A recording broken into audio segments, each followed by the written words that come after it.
manetana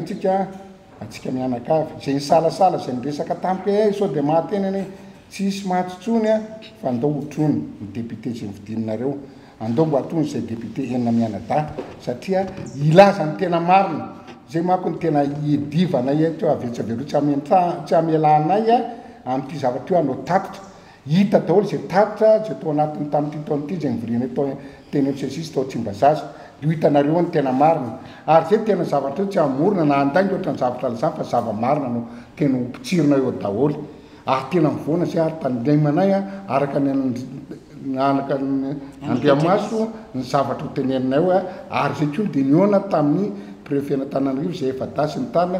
dia raha zanay atsakany sy andavony zay zavatra mifampiresahana teo dia engany mbo tsisy ivoana tsony tsisy mbo hitaraina tsony satria rehefa mitarika anao mifampiresaka amin'ireny olo tsy mbo fidy fa olona ny mpiasa panjakana reny teo ka zay nkesy monsieur le député matahatra sao dia raha hoenana hitany sasany eny dia tratrany affectation indisciplinaire sy ny tariny rehetra tsisy an'izany tsony efa nami malalaka izy ka maninga atsika mianakavy andao mba hiara manonja iny atsika mianakavy andao mba hidinidinika ary mba hotrony ary démontrer tsika hoe misy zavatra be da be ary mampanketeta ary mampandrosatsika mpandrosoana atsika takindreto député reto dia miangavy atsika tanandroa indrindrindra atao voatra akaiky atsika eo amin'ny deuxième arrondissement dia efa mifampiresaka tsisy ahiatsy mifandao re eny mifankahita sika amin'le fiteny hoe atsabotsy mifankahita fa andao zavatra tsara ho an'ny firenena zavatra tsara ho an'ny taranaka ny iditsika sy ny tany dia manainga atsika mianakavy mba hoeny daholy fa zavatra ohatrany sady ohatrany fitsangatsanganana tary